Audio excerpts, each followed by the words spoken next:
नमस्कार, मैं प्रेम शंकर आपका स्वागत करता हूं प्रेम शंकर मैथ्स 2.0 में। हम पढ़ रहे हैं कक्षा 10। इस वीडियो में हम प्रश्नावली 5.2 के प्रश्न को करेंगे। उससे पहले हम समझते हैं कि एन का फार्मूला क्या होता है, यानी एपी में जो फार्मूला लगेगा वो फार्मूला क्या होता है और कैसे निकलता है। तो एक सीरीज ले रहे हैं हम, ये है 2, 5, 8, 11 डॉट डॉट डॉट।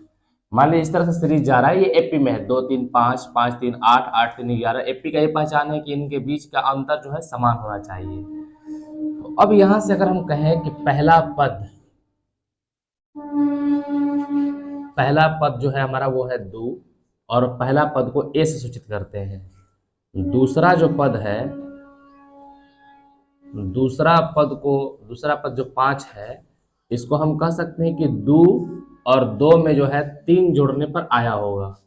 जो डी जो होगा, डी बराबर क्या होता है, दूसरा पद माइनस पहला पद, 5 में से 2 जाएगा 3, यानी कि 2 में अगर हम 3 जोड़ दें तो 5 प्राप्त होगा।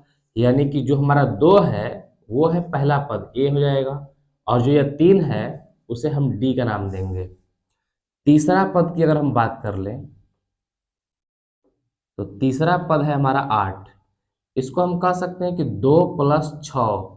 पहला पद में कितना जोड़ेंगे हम, तो 6 जोड़ना पड़ेगा हमें, और 2 + 6 को हम लिख सकते हैं 2 × 3। तो इस 2 जो पहले में जो 2 है इसको हम ए कह सकते हैं, और प्लस ये 2 है तो 2, और 3 के जगह पर हम डी रख सकते हैं, तो a + 2d हो जाएगा। अब चौथा पद की अगर हम बात करें, चौथा पद, तो चौथा पद हमारा पास है 11, और 11 को हम कह सकते हैं 2 + 9। पहला पद से जोड़ना है तो 2 में हम कितना जोड़ेंगे कि 11 होगा, तो 9 होगा। तो इसको हम कह सकते हैं कि 2 + 3 × 3।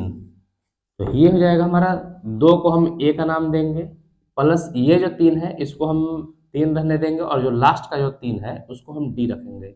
अगर मान लीजिए कि 11 3 अगला पद 14 होता तो हम यहाँ पर पांचवा पद ले लेते। पांचवा पद 11 3 14, तो इसको हम लिख पाएंगे 2 + 12। इसको हम लिख पाएंगे 2 + 12 को तोड़ देंगे 4 × 3, तो हम कह सकते हैं कि 2 + 4 को हम 4 रहने देंगे, और 3 को जो है उसको डी का नाम देंगे, और सॉरी यहाँ पर जो 2 है उसको हम ए का नाम देंगे, क्योंकि 2 हमारा पहला पद है, a + 4d हो जाएगा।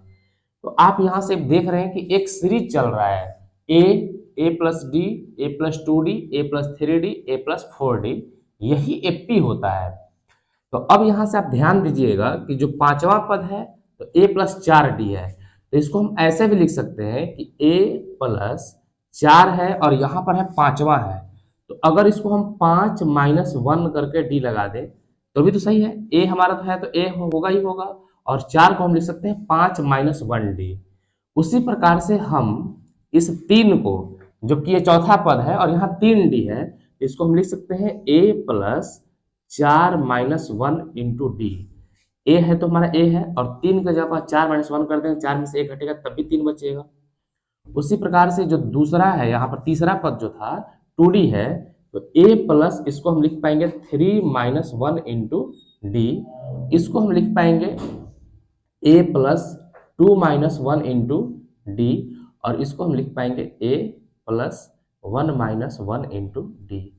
अब आप यहां से देख रहे होंगे कि पांचवा पद है तो a + 5 - 1 × d है, तो डॉट डॉट डॉट इस तरह से, अगर इसी तरह से जाए, इसी तरह से सीरीज आगे बढ़ता जाए, तो हमसे कोई पूछ ले कि एनवा पद क्या होगा, एनवा पद, तो एनवा पद होगा वो a प्लस, देखिए पांचवा पद है तो a + 5 - 1 × d हुआ।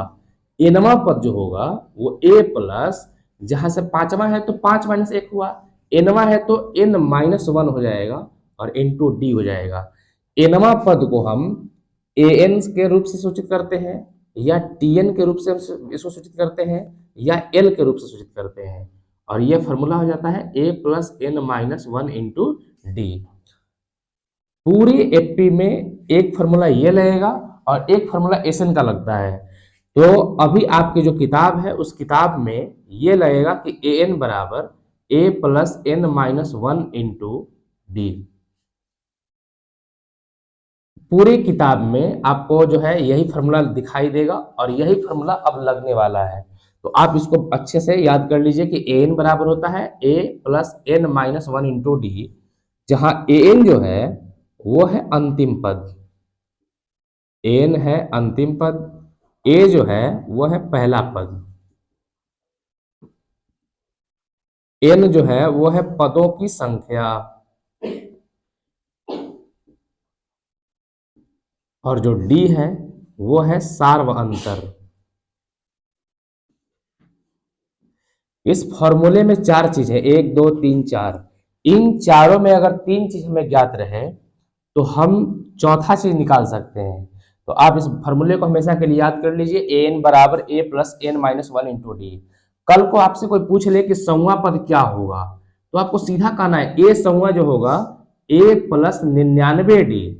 जब भी जितना पद बोलेगा उससे एक कम डी होता है। अब कल को कोई बोले कि 95वां पद क्या होगा, तो ए प्लस 94 डी। कोई बोले कि 12वां पद क्या होगा, तो ए प्लस 11 डी। कल को बोले कि 16वां पद क्या होगा, तो ए प्लस 15 डी। कोई बोले कि 51वां पद क्या होगा, तो ए प्लस 50 डी। आपको इस तरह से ये चीजें याद होना चाहिए।